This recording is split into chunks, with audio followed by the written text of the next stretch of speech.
Hello, ladies and gentlemen. My name's StepsBasic, and welcome back to Let's Play a Warframe. There we go. Anyway, so I didn't check to see if I was recording audio, so I got the video, but my picture-in-picture was sans audio, and I'm still going to try to salvage this video by just voiceovering it, because it wasn't so much of a get in and have fun sort of thing. It was kind of a I want to talk about stuff sort of thing. Specifically, I want to talk about my loadouts in this video, and I'm going to show you my loadouts in a second, but first we're going to go to what's his face's place to do the test arena, whatever it's called. I don't remember. It doesn't matter. So anyway, here we are at the test arena place. I don't remember what it's called. Doesn't matter. We are well, I need different places for this, because all I've got right now is this one right here, and it sucks because there's a lot of jumping and I hate it. But anyway, this place you can spawn enemies in to test your weapons and your loadouts to see how well you can do. Like, you can summon 20 arid heavy gunner eczema, and you could set all these things. You could pause the AI so they do nothing, invincibility, etc., etc. You can set their level. That's based on your mastery rank. Let's go ahead and pause the AI for this one. And yeah, there you go. Look at that. Look at those bad guys over there. Look at them. They're so stupid. Anyway, so yeah, you can yeah, I know. You can check your loadout with this thing I keep scanning by. That thing right there. You can check your loadouts there, set them, change them, you know, do whatever you want with them.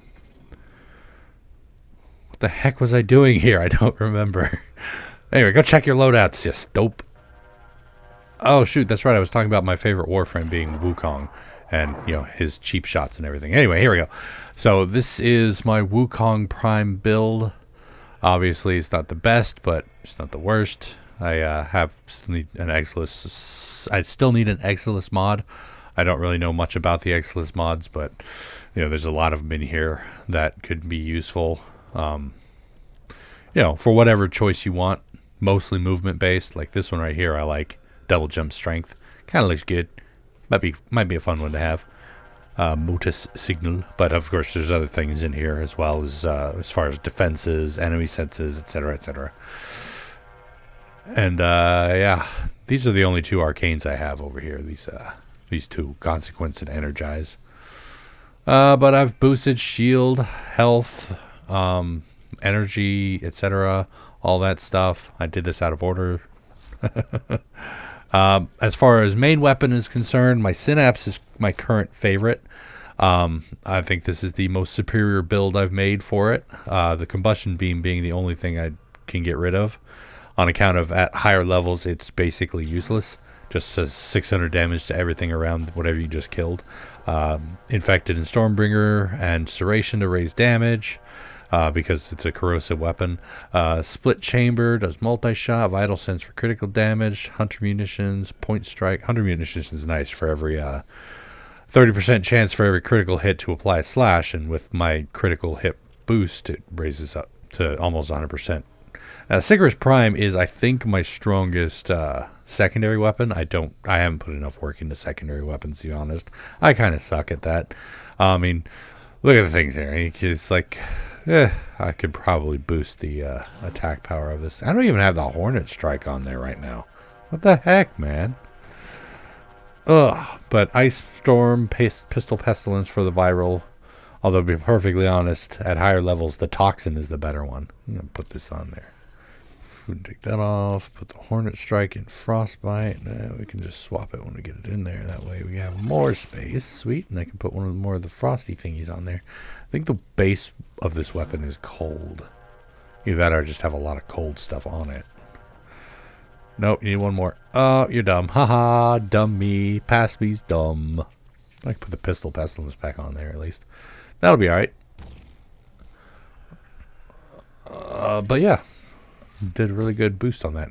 The Broken Scepter, I think, is one of my strongest weapons for melee. At least, especially for him. Because, you know, I feel like he is good with staff stuff. And yeah, this is what I've got for it. Prime Pressure Point, Prime Fury being the better ones on there. Flailing Branch is my stance. Blah, blah, blah. Obviously, Impact is the higher damage damaging thing on here, but I also slapped on some gas damage, but I change those out every now and again. Condition overload's nice when you start stacking up the status effects. Status effects at higher level are so good, so nice. Anyway, let's get in here and test some of these weapons out. Ah, I drilled my face. Hello, you. Eat synapse, blah. Look at that. See what I mean about the 600 damage? It does almost nothing to these guys. Here's my Sicarus. Oh, shoot, stupid battery. Go away. Nobody likes you. Whoops. Best part about the staff is the knockdown and knockback, the impact damage. It also has that ability to, drain health into myself, which is helpful. See how that slash damage just pops up? It's very nice. That's one thing I really like about it. Then you can just let it tick out, let the slash damage take them down. This is actually kind of at the prompting of my brother. I mean, I'm not very good at modding stuff and figuring out what things are. I mean, I kind of have a good idea of what works. Like, enhance what's good about the weapon and ignore what's bad about it. Like, don't slap a 100% status chance on a weapon that has a 0% status chance, because then you're just wasting a mod slot, and generally it's going to be useless. But like for the synapse, it's really good. The synapse and the Sicarus, Sicarus with a 3-shot burst is good for critical hits, because you're almost guaranteed a critical hit as long as you throw a pistol gambit on there, because raises it up to 57% chance, and if you're firing 3 times, that means 1 to 2 of them are going to hit crit. Yeah. One thing I forgot to mention was I also have for Wukong the iron staff, the prime iron staff, because it's his ultimate weapon, his level 4 ability, and it's pretty decent. With all the stuff I've got on it, it's stronger than my broken scepter, as you can see. Even though they're basically modded the same, the iron staff is slightly better with the high damage output. Turn on their AI. There we go. Now we have active enemies. Now they're a little bit tougher now with the being alive and everything, because they can actually move and fight back and use their abilities, and part of it gets really annoying when you're using a whole bunch of eczema and whatnot, especially these ones, the heavy gunners, because they tend to like to chuck you off cliffs and everything. But of course, you get good at it. This is a good place to train. Oops, speaking of getting knocked off cliffs, this is a good place to train your skills and whoops, there we go again, and get better at the game. Of course, like I've mentioned, Wukong, I like Wukong. He's one of my favorite Warframes, but he's kind of cheap in that he has 3 survival tactics, and his Gemini twin, and oops, I'm off the edge again. And his Cloud Walker is like an instant heal. Well, not instant heal. It heals you for however much you move. So I like to throw it down and then just spin in a circle with my Cloud Walker. And of course, the immortal techniques make me invisible on occasions for a set amount of time, which is really nice, because then I can just run around and shoot the bad guys without them getting angry at me. Lazies. Ugh. But of course, like I said, good place to come in, test out builds and whatnot, so you can learn what works and what doesn't. And of course you can, oops, off the edge again. And of course you can choose to fight against all of the bad guys, Grenier, Corpus, the Infested, the Orican, whatever you want. Even the Amalgams are in there. Only one thing I wish they would do is make it so that you can test Steel Path enemies, because, they have a bonus to their shields and health and armor. And so, these aren't the same as them. Anyway, moving on. So now we're going to be testing our weapons, our build, in a real-time situation against real-time enemies, specifically Steel Path enemies, to show you the difference here. Now we're doing the capture mission, the first Earth capture mission on Steel Path here.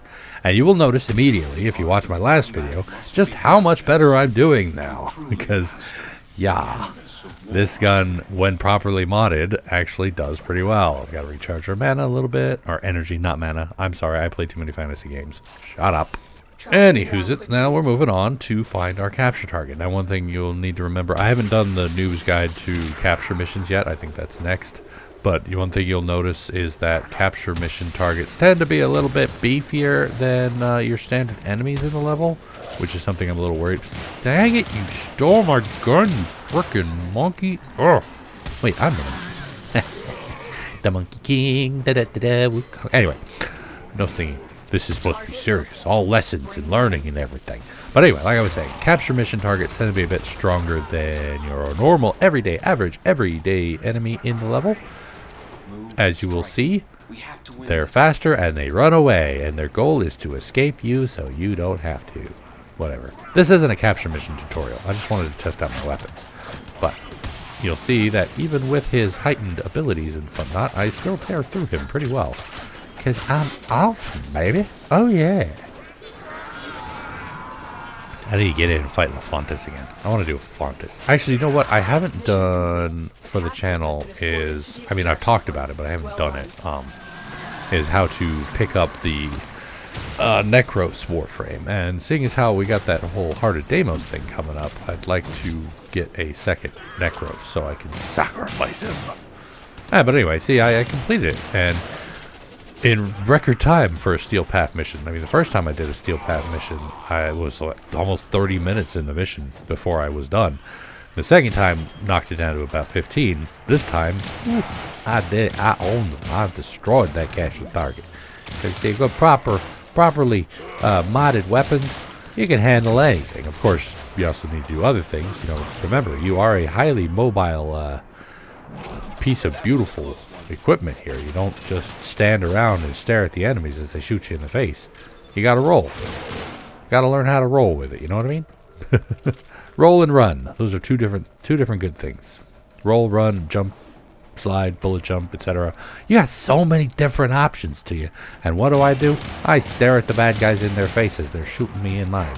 They're so dumb. I'm the dumb one. They're not dumb. Well, actually, they are pretty dumb. But we're not going to talk about that. Anyway, that's going to be it for me for today. I just wanted to get in and show you some of my builds that I have for my current favorite set, as it were, as far as builds are concerned. And yeah, if you have any tips or anything you want to share with me or with the community who may watch this video, make sure to leave those down in the comment section. And yeah, that'll be nice. That'll be very helpful for those folks. And that's kind of what I like to do here, help folks. But anyway, that's enough out of me. I'm yammering. Thank you all so much for joining me for this episode of Warframe. Hopefully you enjoyed it. And if you did, please go and poke that like button for me. If you'd like to see more from me, make sure to hit that subscribe button. And of course, as always, you are more than welcome to leave a comment down in the comment section down below. And I'll get back to you as soon as I can. And when I can, if I can, you know all that jazz. And tune in next time for another epic episode of Warframe. And until then, night.